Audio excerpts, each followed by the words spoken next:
Today we're going to be talking about Black sociology. So what is Black sociology? In some ways, perhaps it is an ambiguous term, has a variety of meanings. Does it mean that it's determined by the racial identity, for example, of a researcher? Does it mean it's sociological inquiry by people whose racial identity is socially defined and labelled Black? And how does that racial identity therefore influence social inquiry? Is it race relations research by Black sociologists, therefore, for example, a Black scholar who may be working with non-Black scholars? Is it theory and issues investigated by sociologists that are of interest, for example, to Black people? And there I'm thinking of things like colonisation and institutional racism. Is it a commitment of sociologists to freedom of Black people from race-related oppressions? Therefore, perhaps the race of the sociologist is less important. For example, there are white sociologists, Marxists, liberals, who do share the Black concern of unravelling structures of oppression. I guess, however, in saying that, white sociologists, no matter how left they are, none of them will have had the actual experience of being Black, the physical and mental abuse based on membership of a particular racial group, and nor therefore the social and psychological degradation that can occur through direct and indirect experience of racial discrimination. The Association of Black Sociologists was founded in 1970. There is actually a group of people who are called Black sociologists, and the aim of building that association was to build a connection or build a network of scholars who serve the interests of historically disenfranchised groups in general, so their interest is broader than Black people, but for Black and African American people in particular. So those scholars could be sociologists, social scientists, could be community activists, for example, and includes students as well. So their aim is to foster inclusion and therefore to counter the exclusion that many Black people have experienced. And they want to generate, they're quite specific about this, they want to generate knowledge that is socially transformative. And this statement is from the first president of the Association of Black Sociologists, who was James Blackwell. He was born in 1925. When he enrolled at Washington State University in 1955, there were only 15 Black students on campus. And in 1970, at the University of Massachusetts, they hired Blackwell to build. They had just a very small department of sociology and anthropology, so they asked him to build that up. And that was at their campus that had only been there for about 5 years. And he planned to stay for only 5 or 6 years, but ended up remaining for 20. And under his chairmanship, the faculty in his department tripled from 11 to 34 members. At a meeting shortly after his arrival, he found that he was the only minority in the room. Therefore, he made it a point to stick his head into every office looking for people of colour. At the time, minorities filled only 3.5 faculty positions. He challenged the university president then to improve the situation, and an affirmative action office was established on campus in 1971, which was actually the very first one in the American university system. And he thought, what he says is that he thought it was important to sensitise the officials at the university to the need for a multicultural student body and faculty, particularly in an urban area like Boston, he says, which makes complete sense to me. If you've been to Boston, you'll know about the diversity there. By the time he had retired, something like 18.77% of the faculty and more than 25% of the students were minorities. And women comprised then more than 40% of the employees. As a teacher, Blackwell's goal has been to help students to gain an appreciation of knowledge, but not just for the sake of knowledge alone. He actually wanted them to put what they learn to use by going on to graduate and professional schools and making contribution as citizens to their community. So in this quote, which I'll read for those who are not watching the video, it has always been my belief, he says, that sociologists should not be completely sanguine with the production of larger cores of knowledge. Rather, sociologists should take aggressive leadership in demonstrating how that knowledge can more effectively be utilised for the greater social good. So he has an intent behind his knowledge. He doesn't want to just make people feel good by knowing more and impressing other people with all their knowledge, but actually take that knowledge out into the world and do some social good. So remember, it was Max Weber who introduced the idea of ideal types. No one actually fits these, but the term has its uses. So I'm taking these ideal types of a black sociologist from the work of William Watson, who was writing this back in 1976. So the type 1 ideal type, black sociologist, or black sociology is social inquiry that's conducted by a person whose social identity is black. And their ideological allegiance is to the freedom. So they have a mindset already that they're coming from the point of view or the standpoint that they want freedom for black people from race-related oppression. And their primary research population is black people. They're black, the research population is black, and they have an intention of generating knowledge that is for the freedom of black people.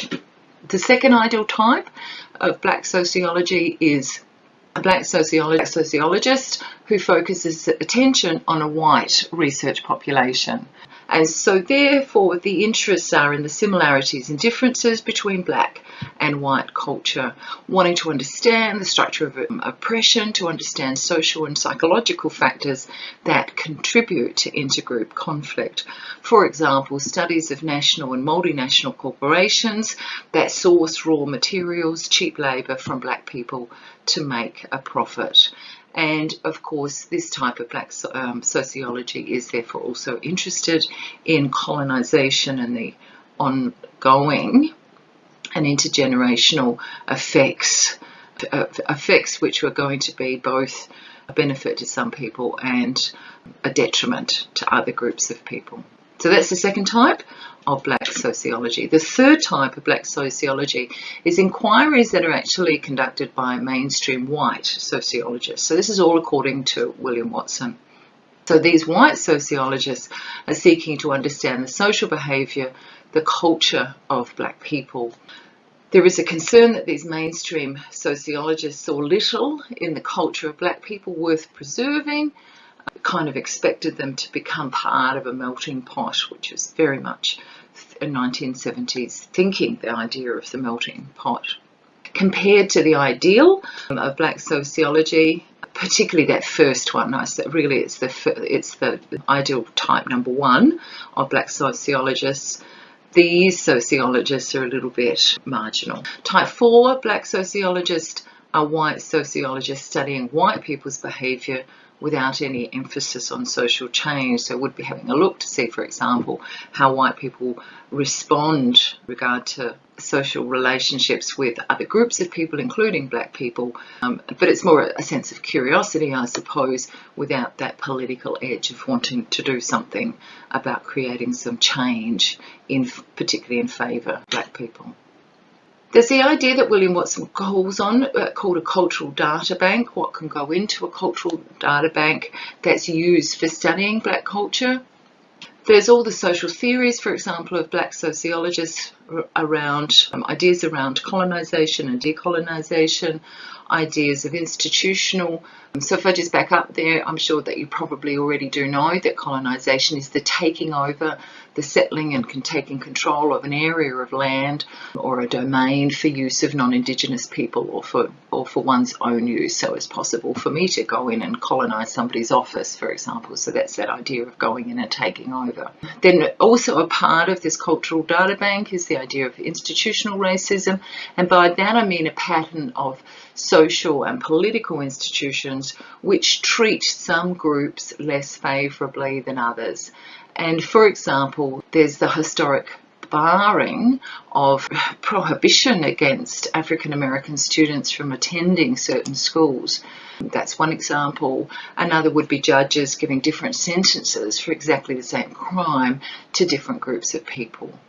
But when I'm thinking about institutional racism, I'm thinking also about things like the reality that Aboriginal and Torres Strait Islander young people in Australia are about 17 times more likely to be involved in the justice system than their peers. By that I'm thinking about incarceration. So despite making up just 3% of the general population, about 1/4 of our prison population is Aboriginal Torres Strait Islander. Now that really can't be explained by anything like criminality that's associated with a particular background, and it can't really be explained away by just socioeconomic location. It is indicative of some sort of institutional racism or discrimination. Also in our cultural data bank, there's sexual and economic exploitation. So, and by economic exploitation, I'm thinking there of where black workers don't receive or haven't historically received their proper entitlement. And slavery, of course, was all about economic exploitation. Sexual exploitation, that's the sexual abuse and use of black people, children and adults. African Americans raped, sold into brothels, for example, and used for sex. Race roles as well, we think about that as a role that we play. It's race as a role, like gender. It's a role that we play. It's a way of behaving, a performance that we give. And some people might even think of it as a garment that we just put on and take off, a bit like gender roles. One thing I guess comes to mind is those old images of very deferential roles played by black servants, for example. So it would be yes master, no master, etc. But then they would take that garment off literally and behave quite differently in other groups more assertively. But they needed to play the role of the deferential servant when being around white people. There's plenty of examples of that I can kind of see in my mind from watching films, but also have heard about those stories as well. And then there's the idea of Pan-Africanism, which is the principle that the indigenous inhabitants of Africa from across the world actually join together in solidarity because of their past, which are all interconnected. So that's kind of the social theories that you'd be thinking about, but how you might also in this cultural data bank and how you might go about doing some research is looking at things like slave narratives. And I guess there's the emphasis there on slavery because this is an African American initiative, even though they will be inclusive of black people from across the globe. Slave narratives, protest pamphlets, poetry, plays, music, art, novels, speeches. And Sojourner Truth comes to mind for me as having made some really important speeches back in the 19th century about abolition, but also about feminism. There's Aren't I a Woman Too speech, which is very well known. Also in that cultural data bank are black people themselves. So you might do research that surveys or has more intimate contact, like doing interviews with people who are identified as black. Black sociology is actually in many ways intellectually deviant because it raises questions. It raises questions about inequalities of economic, social and political privilege. It raises questions about social conflict, what goes on there, who initiates it, how it happens, how it's perpetrated, in whose benefit is it performed for. It raises questions about the racial and ethnic identities of who does sociology, and of course it's all about differences in perspectives as well. And it also signals, I think, discontent with the white establishment. So you've got a group of sociologists who've come together and said something's missing here, why don't we join forces and present some challenges. And it points to the recognition of the importance of collective action for social change. So rather than individual black sociologists working, they have actually joined together as an association so they can have a little bit more clout in the world. Today I'm going to talk to you about a number one ideal type black sociologist, W.E.B. Du Bois, who was a pioneer in studies of social structure and social organisation of race relationships. 2 bachelor's degrees, PhD from Harvard University, 2-year fellowship to study in Berlin, professor of sociology and history at 2 different universities, author of countless books, activist and co-founder of a key civil rights organization, editor and co-founder of a magazine, and a poet to boot. Pretty good resume, yeah? What if I make it a bit more impressive? That PhD from Harvard? First Harvard PhD granted to an African American. The civil rights organization? The NAACP. That magazine? The Crisis, the longest-running Black publication in the United States, in print since 1910. This resume belongs to William Edward Burghardt Du Bois, whom you might know better as W.E.B. Du Bois. He was one of the earliest American sociologists, as well as one of the first proponents of race conflict theory, and his studies of the lives of African Americans during the Jim Crow era of American history and the oppression they faced are the cornerstones of how sociologists study race. William Edward Burghardt Du Bois, later known as W.E.B. Du Bois, was born in Great Barrington, Massachusetts, on February 23, 1868. As a young man, Du Bois received a B.A. from Fisk University before becoming the first African American to earn a Ph.D. from Harvard in 1895. What is impressive about W.E.B. Du Bois, when he went to Harvard, they wouldn't accept his 4-year Fisk degree. Du Bois also faced the problem of not being allowed to stay on the Harvard campus after 6 p.m. So if you put it in context historically, it was a great feat. As Alden Morris says, Du Bois was one of the most educated people in the world at a time when black people were seen as intellectually inferior to white people. He went on to become a professor of history, sociology and economics at Atlanta University, which is in the southern state of Georgia and well known for its racial segregation. He founded the National Association for the Advancement of Coloured People in 1909, and he argued strongly against lynching, Jim Crow laws and discrimination in education and employment. And in case you don't know about lynching, it's the practice of murder outside of sanctioned murder, that is, by state authorised executions. And this is a picture of a man called George Meadows, who was lynched near the Pratt Mines in Jefferson County in Alabama in 1889. And that was 24 years after the end of the Civil War in America, which went from 1861, I think, to 1865, and which broke out, of course, over the whole issue of slavery. Jim Crow laws, if you don't know, were about state and local laws that enforced racial segregation, particularly in the southern states of the United States. And so these laws continued to be enforced right through until 1965, and they mandated racial segregation in all public facilities. So that was in bathrooms and washrooms, on public transport, and in restaurants. Du Bois also challenged what he saw as car window and armchair sociology. So for him, an armchair sociologist is someone who doesn't gather any new information, but rather does an analysis of existing material. And car window sociology is passing through an area quickly, making observations from a distance rather than getting up close and personal with the people.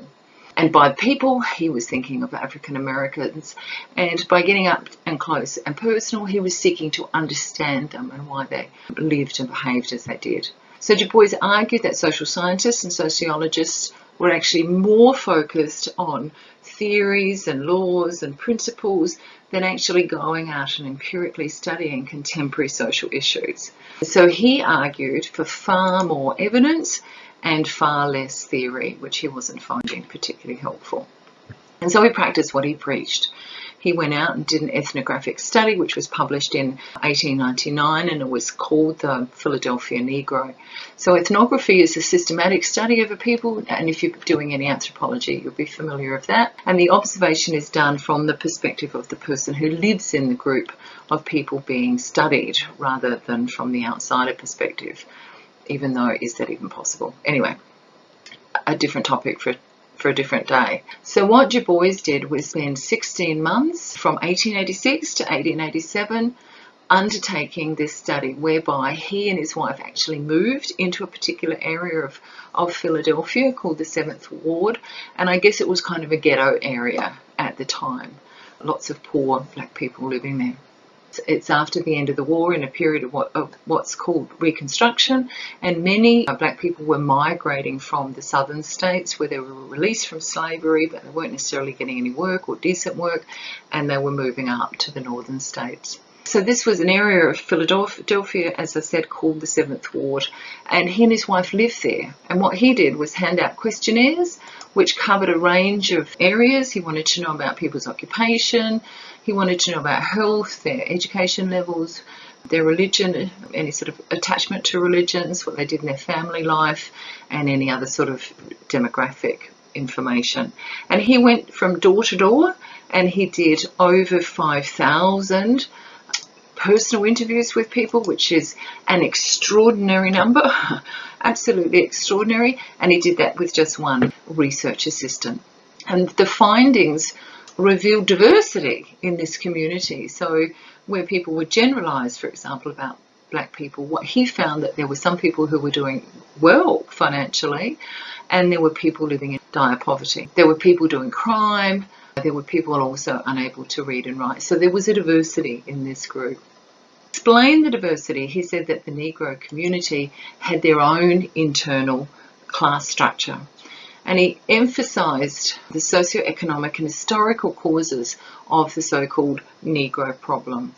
The post-slavery discrimination against blacks, so they were discriminated against, so they didn't get the best jobs, for example, and that was part of the legacy of slavery and unequal race relations. For example, he found that African Americans had to pay the highest rent for the worst accommodation in Philadelphia. What made his work distinctive and important was that he utterly rejected inherent racial differences. So he was well and truly ahead of his time here. He is thinking about social construction, is the way that we would talk about it now. For him, the problems that black people faced all had to do with the way that they were treated in the past and the way that they were being treated in the present.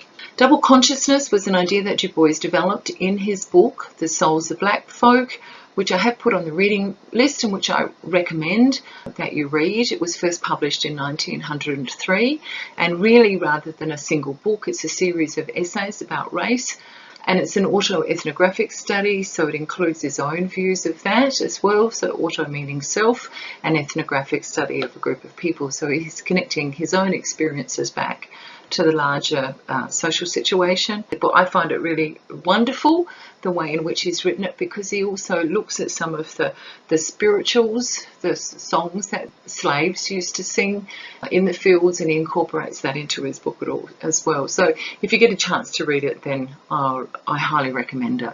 He says about double consciousness that the Negro, and in this time the Negro was an okay word to use, so the Negro is a sort of seventh son, born with a veil and gifted with second sight in this American world, a world which yields him no true self-consciousness, but only lets him see himself through the revelation of the other world.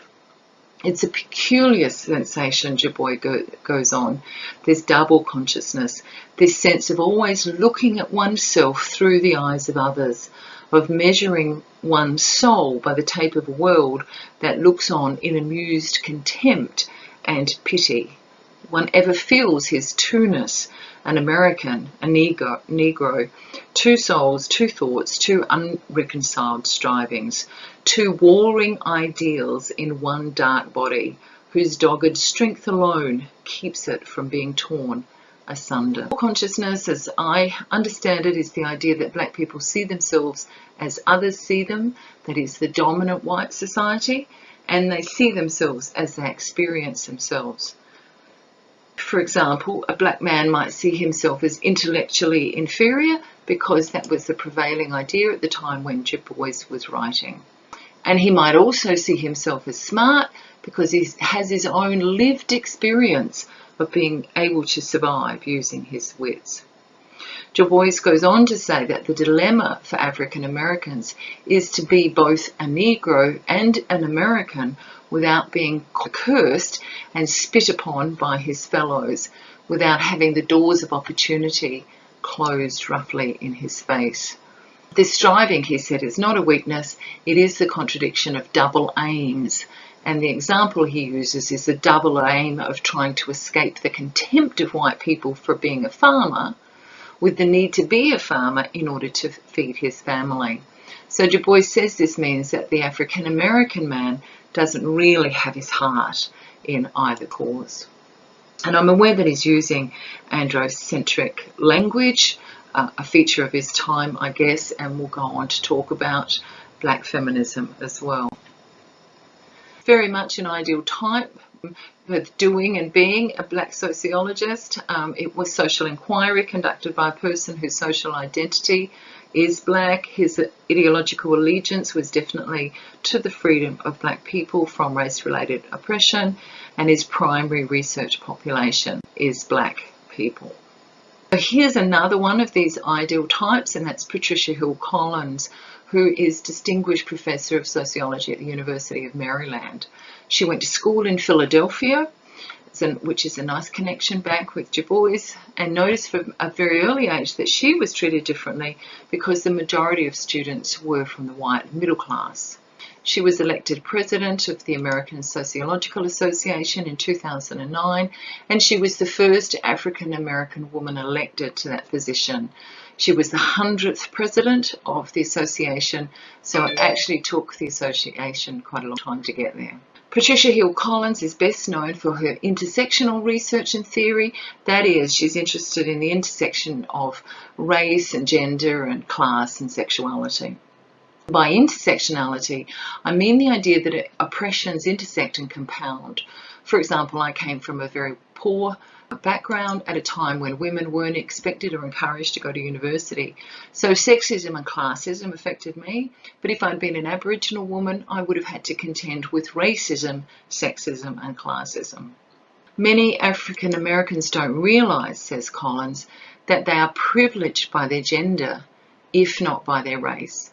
And if they are straight, they are privileged because of heterosexism too. So that's what she's interested in, all of those intersections and how some people have more barriers than other people do. But this is what she says, and again, I'm reading the quotation for those who are listening and not watching. Beginning in adolescence, I was increasingly the first, one of the very few, or the only African American woman and or working class person in my schools, communities and work settings. So you can see her intersections of being a woman, of being black and of being working class. I saw nothing wrong with being who I was, but apparently many others did. My world grew larger, but I felt I was growing smaller. I tried to disappear into myself in order to deflect the painful daily assaults designed to teach me that being an African American working class woman made me lesser than those who were not. And as I felt smaller, I became quieter and eventually was virtually silenced, but not for long. One concept that she employs is that of being an outsider within. And she uses the example of Judith Rollins, who as part of her fieldwork on black domestics worked as one for 6 months. And Judith Rollins writes about the times when her employers treated her as if she was not really there, like having a conversation between themselves with no acknowledgement that she's present in a room, which always reminds me of those very formal dinner parties that you'll see on movies about a particular time in history, where very formal, lots of servants, everybody's having a conversation. The servants can hear that conversation, but it's almost as if they're not even in the room. They're totally disregarded. So that's the sort of thing that she's talking about. So while she was working as a domestic, Judith Rollins, and noticing this, that she was, just ignored, totally ignored, she took out a piece of paper and began writing field notes. And she wrote for 10 minutes, she finished her lunch and she returned to work. And she noticed also that her employers didn't even seem to notice that she'd gone for that time and been doing that work on her own. So this idea of what black domestic servants witness is actually conveyed in the 2011 film based on the 2009 book by a woman called Catherine Stockett. However, from an African American perspective, the film has been criticised for distorting and trivialising the experiences of black domestic workers. But you could perhaps have a look at that just to get that idea of the way in which African American domestic servants were ignored often in the household. African American women have worked within white homes, but they're not really the insiders. They're the outsider within. But that allows quite a distinctive standpoint. And this standpoint has generated black feminist thought.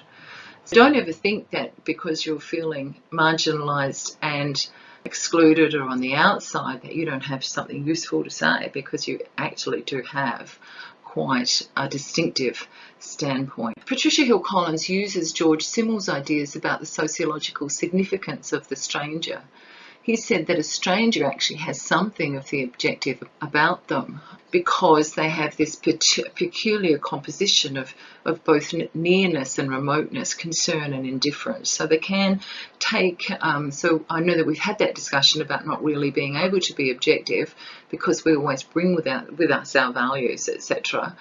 But we can get perhaps a little bit of distance. And I think there about the idea of the fishbowl. When you're swimming in the fishbowl, it's hard to see what's going on and you can't see all the other fish. But if you can get out of the fishbowl and look inside, then you do get a different perspective. And it's that kind of a distance, I guess.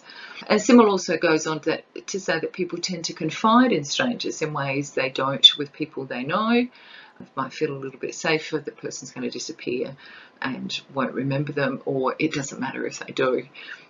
And strangers, importantly, and this is the outsider within, can see social patterns that are more difficult for others to see.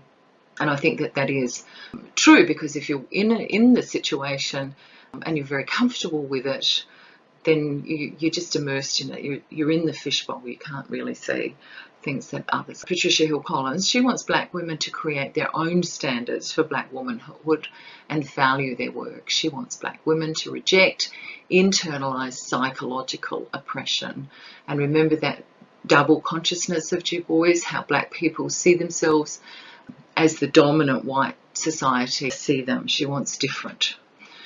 She says that you can't separate thought from the historical and material conditions which shape the lives of people. That's the idea of social construction.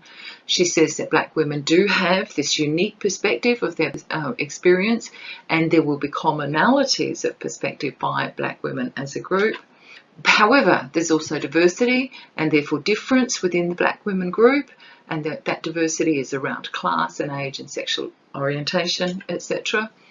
And black feminist thought as an intellectual tradition does raise the consciousness of black women. And the whole idea about raising consciousness is that you might think that you're alone in your situation, and when your consciousness is raised, then you realise that this is not a personal problem, this is a political issue. Patricia Collins loves to tell stories, and she tells one about a stage. So imagine a stage, something like this. And in the centre of the stage is a young, attractive, white, privileged American male. He is every man, sometimes good, sometimes bad, but always the centre of the stage. Because he is the centre of the stage, it's hard to imagine him not being there. The man is rarely alone on the stage, however, because there are props. The props are there to look after him, to make sure he has a script to learn, food to eat, clothes to wear. Some of the props are beautiful and exotic, and the man gets a bit mesmerised by them. But the props are never treated as if they are fully human. And while they're part of the story, really the story is all about him. Native Americans are the props for the telling of the story about the taming of the West. When the story of race in America is told, the props are African American. When the story is based at home, the props are white women who mother the star, marry him, raise his children. Men have women as props. She says whites have blacks as props, rich people have poor people as props, middle-aged people have young people as props, Christians have Muslims as props. But what happens if the props start moving, refuse to leave, decide to tell their own stories? Some props refuse to learn their lines. They break out of character, talk back, storm off, refuse to perform. What do you think the white American male would say or do? What happens next? eliminate all the props, incarcerate them, kill them, install token props. See how we've changed. We've had a black president. Everyone makes room for everyone, and there are no stars. The other story she tells is a version of the Emperor's New Clothes, which you may remember from your childhood. It's a holiday in our mythical town, and there's a big celebration like New Year's Eve. People don't have smartphones or anything because this story is set back in the day. And at first glance, the crowd seems to be an undifferentiated mass. But if you look a bit more closely, spend a little bit more time there, you'll see that the closeness to the emperor is dictated by the crowd's relationship to him. So his allies, of course, are very close. Some are even up there on the stage. Some in the inner circle are in the crowd. But they're right in front. They're right in front. They're right up close to the emperor. Patricia Hill Collins is saying that people see their own status as a reflection of their proximity to the emperor. Those who are close to him see themselves as more important than other people. And those who are further away, of course, want to get up close, and that's called social mobility. Many in the crowd will do anything to get close to the emperor, but others are a bit more ambivalent. All the television shows, all the textbooks, the art, the newspaper, that's all focused on the emperor. How does the emperor convince his empire that it's a good thing? Well, by clothes. He looks grand, so he must be grand. There are scholar tailors who highlight his good features and hide his bad. And there are, of course, media pundits who spread his message far and wide.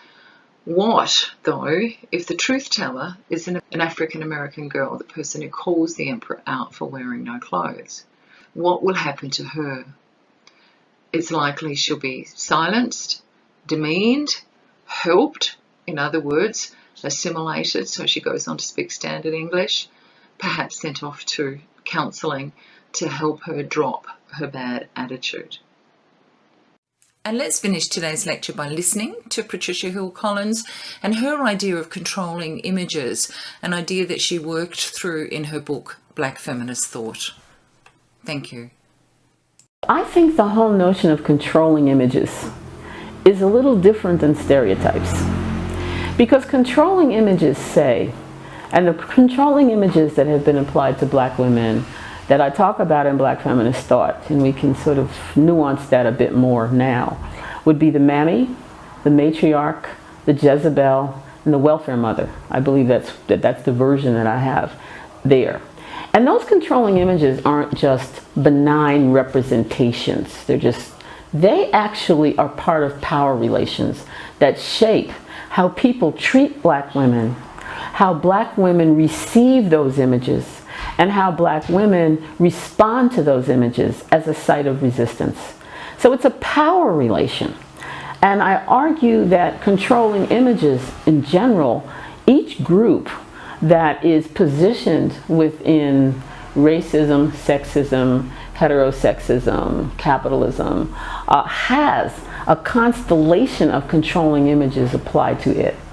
So for example, white men are controlled by the controlling images applied to them. They can assume very easily that they're smarter than everyone else, that they're better off than everyone else, that they're entitled to run things, that they can in fact hit people. And not all white men are that way. Many white men are that way and many are not. It's the struggle with the images that have been applied to you. And there's also the notion of the relationship among the images. The controlling images that have been applied to black men, for example, are distinctive than those that have been applied to black women. Now, back to black women. Because the important issue for black women is to recognize that the controlling images that have been applied to black women are uniformly negative, right? Other groups, it's positive or it's a mixture. But when you're confronting uniformly negative controlling images, the challenge is to not internalize those images and to start evaluating your behavior in terms of how well you can be a mammy, or how well you can be a matriarch, or maybe I'll just be the best Jezebel I can be. It's really to develop a more sophisticated analysis of how those images control in many ways, and then how they can be resisted in the same ways. And I think that's at the heart of Black women taking back and developing a Black feminist identity that fundamentally says, I'm going to resist that. But I don't know exactly the pathways that I'll use necessarily, but I'm going to resist that. To me, we're in a really interesting period of time around images and controlling images as they relate to mass media. Because now images are much more powerful, they're visible, they travel so quickly. There's so many people in the world who think they know Black women because they've seen television and movies, right? So in some ways, those sort of cultural products become texts that we can use to analyze. Kids love to look at these things and analyze them by saying, wait a minute, that woman is being depicted as a matriarch, only as the maid. She's a servant. She's the one who's following orders. And if you can see that matriarch image and mammy, if you can see that mammy image, and you can see how that's an image that says Black women are designed to serve and not to do much of anything else, then you can understand some of the dynamics in corporations, for example. All right? It's not like it's just a one-on-one personal experience. You can see why promotions happen and don't happen for certain groups of people in terms of who should be serving and who should not be serving.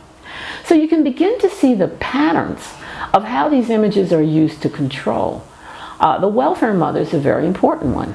In the U.S., welfare, the entitlement to the protection of the state and to support for well-being of families and children has been racialized. And that's a way of saying, oh, those Black women who are on welfare are unworthy. They don't want to work.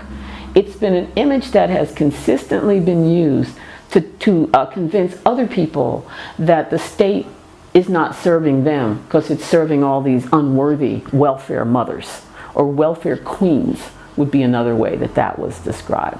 And that's a new image that emerged with Social Security in the US. So when you go down the list of each of these images, the matriarch is one. Now that one appears to be really positive. I'm the matriarch of my family. I'm a strong Black woman. But that image can also be used to sort of work. I had the mule in there too. I forgot about the mule. Somebody that is worked to death. There may be 5 in there. I'm not sure what exactly is in this particular edition. But the notion that you can work Black women to death, and the notion that Black women are so strong that you can work them to death, and they can be matriarchs of families, is not caring for Black women sufficiently. So now there's a movement among many Black women to talk about something called self-care. That if others don't care for me, I'm going to have to stop and care for myself in order to survive, so I can do all these other things. Because everyone expects mama, or the matriarch, to be all things to all people at all times. And that's a tough thing to do, right? So that's just a quick description of how these particular controlling images work with Black women, and we should also be careful that a controlling image doesn't necessarily have to be uniformly negative, right? So the controlling image of the matriarch, or the mother, the good mother, Michelle Obama used that image to good effect, to be the strong mother of the nation, but who's kind, all of that. And that can be a politics of motherhood that can be confining for people who don't have or don't want to be married to men, who might want to have other types of family forms, who aren't necessarily privileged to be able to afford a private house or a private home. So this whole notion of let's pattern ourselves after Michelle Obama as mom-in-chief. That's the term that she would use. So a lot of women have used these particular images strategically. I think she's using the images of Black womanhood strategically because she knows what they are. So she's constructing, or has constructed herself as the very good mother in a different way. So these images become remade over time, they become refashioned, but the thing to not forget is that they are about power relations. They are the front stage view that you can get as the entry point to power. These are the images that all of us encounter about the groups that we're in. And we have to decide, or the multiple groups that we're in, and we have to decide how we're going to work with them, use them, surprise people with how we use them, or challenge them, if that's the case.